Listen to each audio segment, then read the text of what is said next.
नमस्कार दोस्तों, आप सभी का हमारे इस YouTube चैनल पर स्वागत है। दोस्तों, आशा करता हूं कि आप सभी स्वस्थ होंगे और ठीक होंगे होंगे फ्रेंड्स। इसमें फ्रेंड्स 6 क्लास की हमने पिछले वीडियो में साइंस के साथ पूरे हिस्ट्री, ज्योग्राफी और सिविक्स यानी नागरिक शास्त्र के चैप्टर कंप्लीट किए थे। NCERT फ्लो चार्ट के द्वारा आप वीडियो के माध्यम प्लेलिस्ट में पढ़ी हैं, आप नोट कर सकते हैं।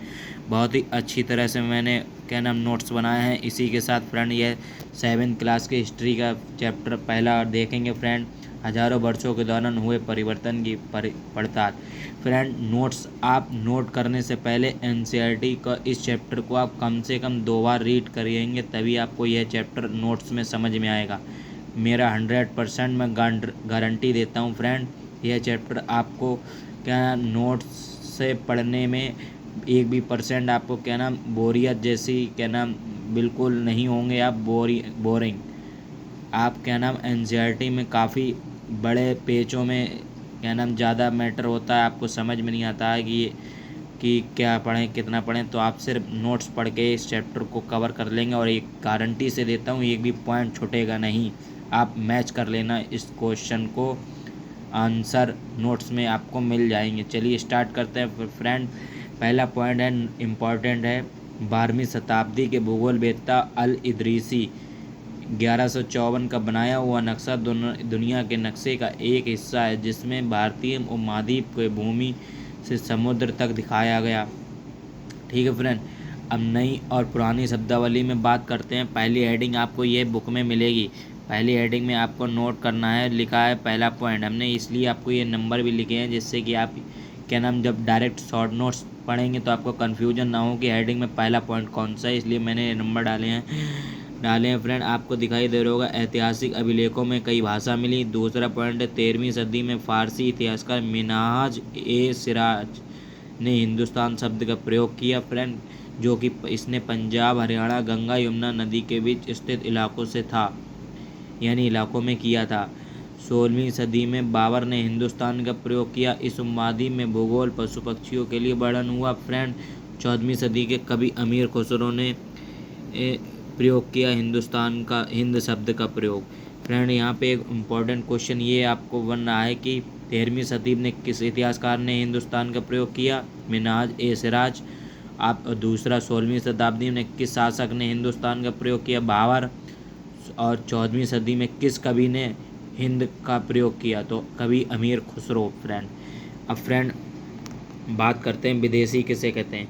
किसी गांव में आने वाले कोई भी अनजाना व्यक्ति जो उस समाज या संस्कृति का अंग ना हो, उसे विदेशी कहते हैं। अगली हेडिंग फ्रेंड पढ़ेंगे, इतिहासकार और उनके स्रोत। पहला पॉइंट आप लिख सकते हैं, 700 से 1750 ईस्वी के बारे में अध्ययन करेंगे। इतिहासकार इस काल में सूचना एकत्र करने के लिए सिक्कों और शिलालेखों, भवन निर्माण, कला, लिखित सामग्री पर निर्भर करते हैं। पांडुलिपियों को पुस्तकालय तथा अभिलेखों में रखा जाता है फ्रेंड। आगे बढ़ते हैं इसी के साथ फ्रेंड। अब लेखाकार की फ्रेंड बात करते हैं, ऐसा स्थान जहाँ दस्तावेज तथा पांडुलिपियों को संग्रहित यानी एकत्र करके रखा जाता है। सभी राष्ट्रीय तथा राज्य सरकारों के अभिलेखागार होते हैं, जहाँ वे तमाम पुराने सरकारी कागज रिकॉर्ड रखते हैं। अब फ्रेंड पॉइंट है अगला कि 14वीं शताब्दी के इतिहासकार जियाउद्दीन बर्नी ने अपना पहला वृत्तांत 1356 में तथा दूसरी बार वृत्तांत 1358 यानी 2 वर्ष बाद लिखा। अगली हेडिंग की तरफ बढ़ते हैं फ्रेंड, नए सामाजिक और राजनीतिक समूह। देखिए फ्रेंड, कितने शॉर्ट नोट्स सरल तरीके से इम्पोर्टेंट मैटर मैंने नोट किया है। आप वीडियो पॉज करके नोट करेंगे और कमेंट में बताइएगा कि यह चैप्टर आपको कैसा लगा है, और कोई भी डाउट हो तो आप पूछ सकते हैं फ्रेंड। अब स्टार्ट करते हैं। ये हेडिंग सन 700 और 1750 के बीच बड़े पैमाने पर अनेक परिवर्तन हुए। इस काल में अलग अलग समय पर कई नई प्रौद्योगिकी के दर्शन होते हैं, जैसे सिंचाई में रहट, कताई में चरखे, युद्ध में अग्निशास्त्र यानी बारूद वाले हथियारों का उपयोग हुआ। अब फ्रेंड अगला पॉइंट है, इस उपमहाद्वीप में नई तरीके का खान पान, आलू, मक्का, मिर्च, चाय, कॉफ़ी का प्रयोग हुआ। यह काल आर्थिक, राजनीतिक तथा सामाजिक तथा सांस्कृतिक परिवर्तनों का काल रहा। ठीक फ्रेंड, अगली हेडिंग पे बढ़ते हैं। जाति पंचायत किसे कहते हैं फ्रेंड, या इस तरह से क्वेश्चन आ सकता है कि जाति पंचायत क्या है। अपने सदस्यों को व्यवहार को नियंत्रण करने के लिए अपने अपने नियम बनाती है। इन नियमों का पालन जाति के बड़े बुजुर्गों की एक सभा करती है, जिसे जाति पंचायत कहते हैं। क्षेत्र और साम्राज्य। गयासुद्दीन बलबन का शासन 1266 से 1287 में पूर्व बंगाल और गौड़ से लेकर पश्चिम अफगानिस्तान के गजनी यानी गज्जन तक फैला था। भाषा तथा क्षेत्र में फ्रेंड पढ़ते हैं, ये हेडिंग आपको मिलेगी बुक में।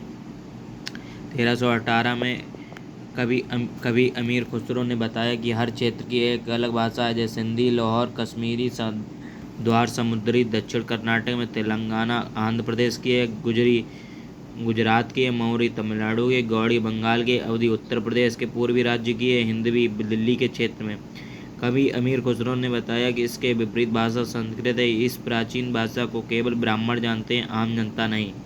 अगली हेडिंग की तरफ बढ़ते हैं फ्रेंड। प्राचीन पुराने और नए धर्म। प्राचीन कह लीजिए या पुराने कह लीजिए, बात एक ही है। संरक्षक कोई भी प्रभावशाली धनी व्यक्ति जो किसी कलाकार, शिल्पकार, विद्वान या विराट जैसे किसी अन्य व्यक्ति को मदद या सहारा दे।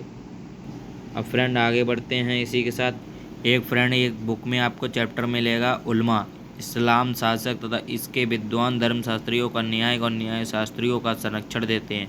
समय तथा इतिहास के कालखंडों पर विचार। 19वीं सदी के मध्य अंग्रेज इतिहासकारों ने भारत के 3 युगों में बांटा।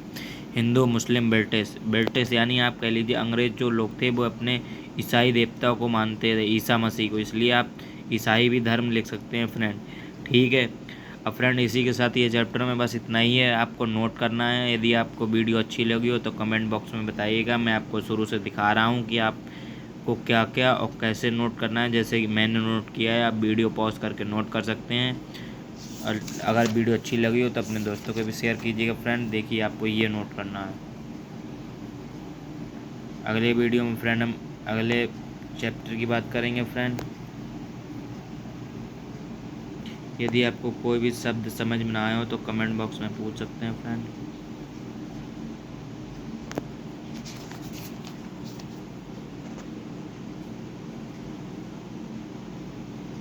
Thank you for watching the video friend.